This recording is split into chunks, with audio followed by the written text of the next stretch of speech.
Un buen antecedente. Muchas gracias. A ver, obviamente, y esto ya no es descubrir nada, ¿no? Creo que es muy importante cómo entramos en el poema, en ese primer verso, y desde luego es muy importante cómo salimos del poema o cómo nos quedamos enganchados con ese último verso, ¿no? La búsqueda del verso final, y esto es algo que intento transmitir en los talleres, no se trata precisamente de lo que puede parecer, que es la búsqueda de ese verso final, la búsqueda activa, sino ser conscientes de cuándo el poema ha terminado. Todo el poema, si está bien construido, debería trabajar hacia ese último verso, ¿no? Pero es bastante terrible si uno ya tiene ese verso en mente, ¿no? A mí me ha ocurrido alguna vez, muy pocas, y el poema de alguna manera es peor. Lo importante es que todo conduzca hacia ese lugar sin que tú lo sepas y saber cuándo has llegado, ¿no? Saber cuándo hay ese verso que cierra, y puede ser que tuvieras en mente más cosas, que quisieras hablar de más cosas, pero yo siempre digo lo mismo, digo, bueno, eso da para otro poema, ¿no? Es otro lugar, otro punto, ¿no?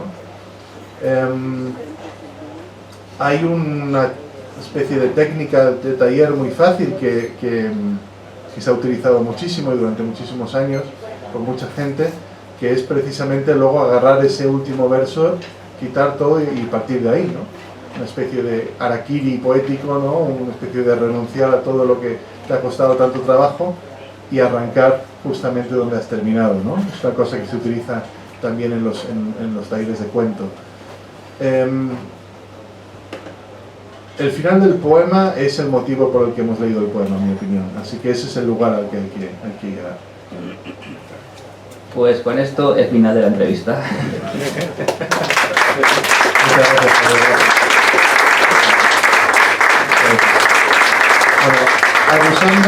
Muchas gracias. Abusando de vuestra paciencia y de vuestro tiempo, porque ya hemos pasado de la hora de presentación, cosa que no es recomendable nunca, jamás de los jamases.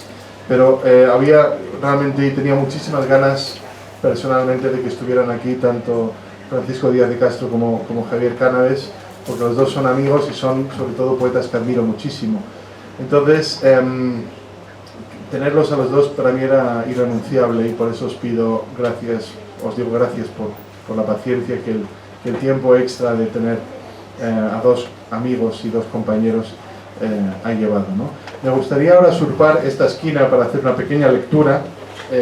Hay un problema, y es que ahora, después de esta visita fugaz y tan terriblemente vergonzosa al baño, yo estoy ahora mismo a gustísimo, con lo cual puedo estar perfectamente 45 minutos o 50, pero no voy a estar 45 minutos o 50. Voy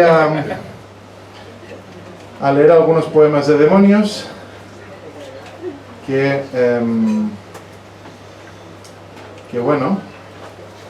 no sé muy bien en qué lugar podríamos arrancar, ¿no? Hay un poema que me gusta, que es precisamente el que ha mencionado Paco, que es Padre busca su casa en Google Maps. En este libro, como habéis visto antes con la anécdota de Ipiquien, que leeré después, hay mucha presencia del padre. Realmente mi madre es la que se merece todos los poemas del mundo, pero mi padre es un personaje total. Entonces, inevitablemente, acabo escribiendo mucho sobre él, y ahora estoy precisamente en el proceso de intentar hacer justicia con una serie de poemas largos sobre mi madre. Pero de momento vamos con este señor, Jerry Clark. Padre busca su casa en Google Maps, con la crisis de los misiles de fondo, 1962. Hay que seguir las vías, ¿dónde están? El maquinista siempre saludaba a mi madre, nos tiraba 3 o 4 pedazos de carbón al jardín, el estruendo de la infancia, las rodillas en carne viva, todo. Hay que seguir las vías, esto no lo conozco, ¿estás seguro? Son 60 años, padre.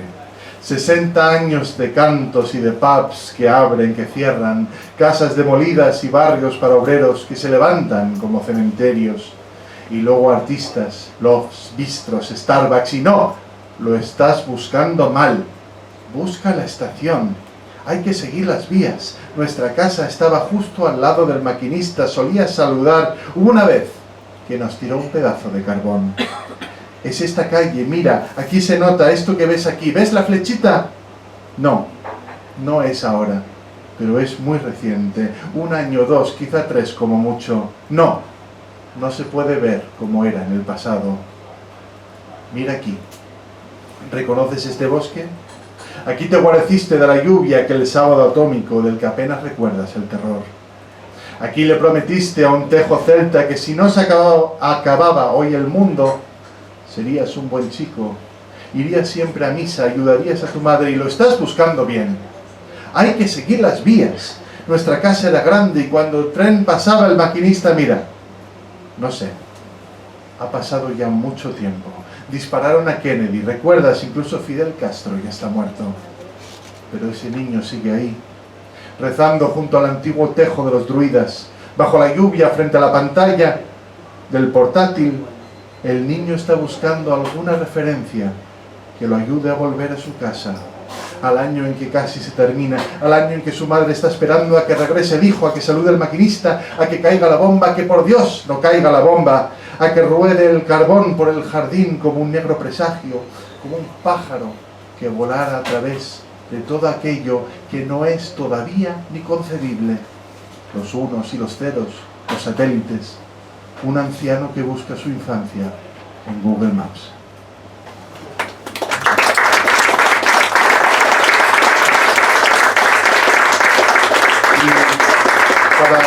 Muchas gracias. Para alegrarnos la tarde, este poema, Passar el missatge,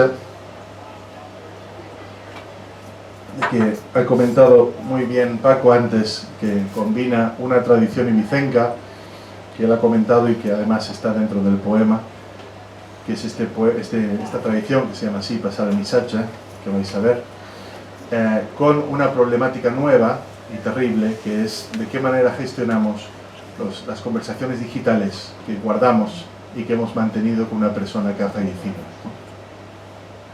Passar el missatge, Pablo Aranda, in memoriam. Todavía conservo tus mensajes en el móvil y a veces los releo en momentos de espera, momentos anodinos en correos o en la pescadería del barrio donde siempre hay cola y todos piden la vez diciendo «¿Hola, el último?». Quiero decirle al mero que estás muerto, gritarle al langostino «¡Ha fenecido!». Eso te haría gracia. Que un crustáceo decápodo hablara en un poema elegíaco y dijera «Tú sei morto», mientras él mismo muere entre salmones y señoras pidiendo perejil. ¿Qué más? Todavía conservo tus mensajes en el móvil. Diálogo de besugos, de imbéciles, de imbécil que guarda todavía los whatsapps de un amigo como quien guarda fotos, libros, cartas. Pero nadie teclea en el teléfono pensando en la obra póstuma, pensando, esta carita sonriente será algún día un tesoro.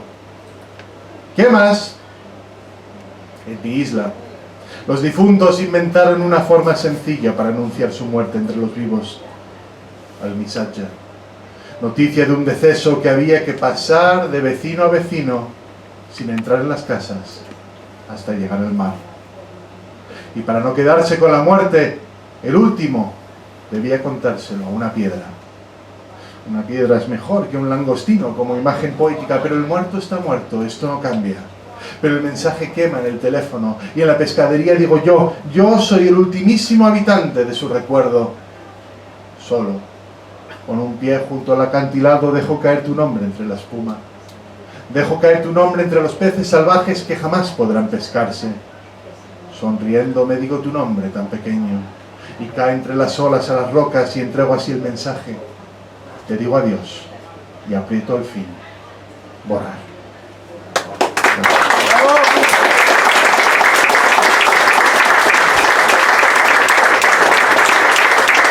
Bueno, muchas gracias. Quiero leer 2 poemas más Voy a leer dos poemas más para poder daros tiempo a que compartamos un rato y que si alguien quiere que le firme el libro, pues estaré muy feliz de hacerlo. Es verdad, como han dicho Javier y ha dicho Paco, Demonios es un libro que nos ofrece pocos momentos de asueto, pocos momentos de paz, pocos momentos de algo parecido a una alegría. Pero aquí un poema que realmente, en el fondo es un poema terrible, pero quizás sea un poema que nos pueda salvar un poquito después de este recuerdo triste a Pablo Aranda. Es un poema que escribí después de descubrir que una relación fantástica y maravillosa de muchos años podía haberse salvado posiblemente si nos hubiéramos comprado a tiempo un TomTom y no nos hubiéramos guiado como tantas parejas inocentes utilizando el Google Maps. Por favor, jóvenes, jóvenes, amantes del mundo, no utilicéis el Google Maps en el coche si viajáis en pareja, porque os dirá cosas como diríjase al este. Vosotros no sabréis dónde está el este. Si yo hubiera sabido dónde estaba el este, otro gallo hubiera cantado. Así que pensando en esa posibilidad, la necesidad de comprar un buen GPS caro, escribí este poema de título rafaeliano que es Descubriré que el amor es mejor.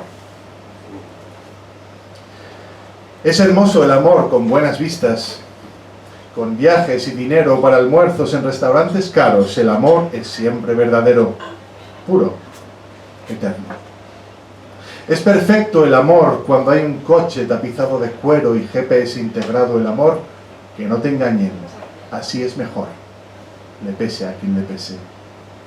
Porque si uno elimina las miserias que entorpecen los días de los pobres y los cambia por gozo y por belleza, todos los besos son mucho mejores.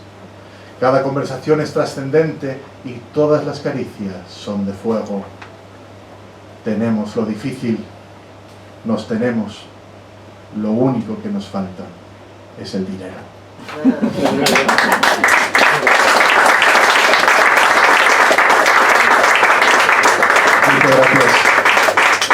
Bueno, y para no abusar más de su tiempo, voy a acabar con Ipiquien.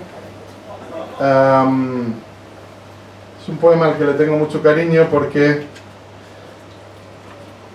como sucede quizá con los poemas que uno disfruta más, es un poema que yo empecé sin saber en absoluto hacia dónde y hacia qué lugar y desde luego dónde terminaría, ¿no? Ya os he contado la anécdota, así que la tenéis. Ipiquien para el escultor y ceramista Jerry Clark. Sospecho de las piezas más grandes que su puño. El puño de mi padre que sin amenazar representa volúmenes, fronteras, las masas que no deben, que no pueden ser sólidas. Cualquier cosa más grande ha de ser hueca y cualquier cosa hueca ha de respirar. Es lo único que sé, lo único que aprendí de su oficio, que hay pocas cosas sólidas. Que es rara la escultura que no contenga el eco del secreto, que no hay cerámica en el mundo que no respete el puño de mi padre. Y a 1200 grados los hollares de sus caballos eran de verdad. En el infierno, vivos, respiraban exhalando el vacío de sus cuerpos, los secretos que habían compartido con mi padre y que solo podría revelar la destrucción. Cualquier cosa más grande que su puño me conduce a la idea de la muerte, al presagio ominoso de un error de cálculo, a caballos reventando en trincheras de fuego de Verdún, montañas de animales que se ahogan o que vagan igual que pensamientos al final de un poema. Pero el puño de mi padre, cerrado sobre las verdes sábanas, no estima los límites de nada. Si pudiéramos hacer un molde, hacer un vaciado que él lo supervisara, 8 millones de caballos murieron en la Gran Guerra, casi todos de agotamiento. Mi padre abre la mano y los planetas se avergüenzan un poco de sus núcleos. Hacen fiestas los potros de Altamira y retumban los cráneos vacíos de todos los guerreros de Xi'an. Abre la mano y vuelan murciélagos albinos en las cuevas del Cáucaso, chillando como alarmas que alertan del final de la alegría. Llega el frío. los cuerpos se contraen y migran los caballos hacia el sur.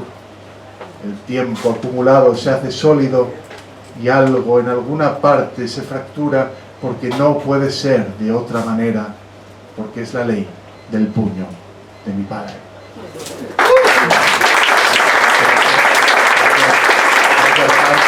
Muchas gracias, Javier Cano, gracias por su comunicación.